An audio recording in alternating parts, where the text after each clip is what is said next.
Okay guys, very fast vlog lang tayo. I-unbox lang natin ito. Gamit ito para sa ating mga fur babies. Kasi medyo bulok-bulok.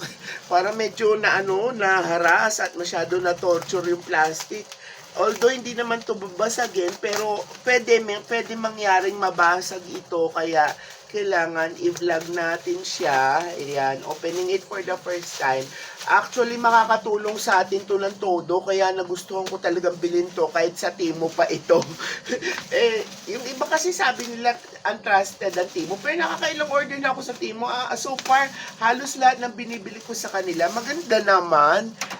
Tapos, okay naman din kasi talagang magagamit mo. So, ito na siya guys. So, yan. Kasi, di ba, na alam nyo yung ating mga Furby, ay, wala na siyang ibang kasama. Tingnan ko ba? Wala na. Ito lang siya talaga. So, eto yan siya, guys. Yan. Kita nyo? So, kasi, alam nyo, yung ating mga fur babies, ginagamitan natin ng wee-wee pad, di ba? Yung wee-wee pad, yun ang parang iniihian nila, tapos nag-absorb yun. Sobrang ang gastos. May monthly tayong issue, tapos, very,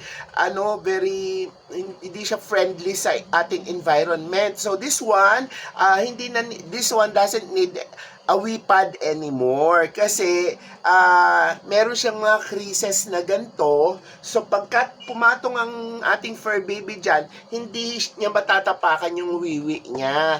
Tapos ang mangyayari, bawa pag medyo nakikita natin medyo puno-puno na siya, 'di ba? Hindi na medyo marami ng ihi. So ang gagawin na lang natin dyan is bubuhatin natin dito. Yan, ganyan. Tapos ititilt natin ng ganyan. Tapos may catch basin siya dito, oh. Kung makikita nyo, may catch basin siya dito. Etong catch basin na to, pwede na nating ibuho sa ating sink o kaya sa ating lavatory o kaya sa ating anidoro or toilet bowl.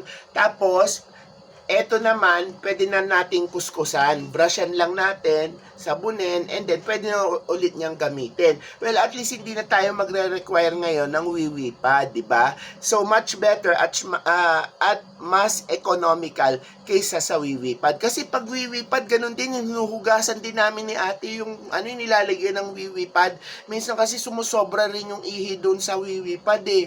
Tapos, o kaya minsan hindi nila nasushoot. So, this one is more economical at saka more environmental friendly. Okay, guys, maraming salamat. I think I like this one. Wala naman siya diferensya, walang basag, at napaka-sturdy, guys. Ang kapal ng plastic. Okay, this is from Timo. Marami na akong binili sa Timo so far. Lahat nagugustuhan ko. Okay, maraming salamat po.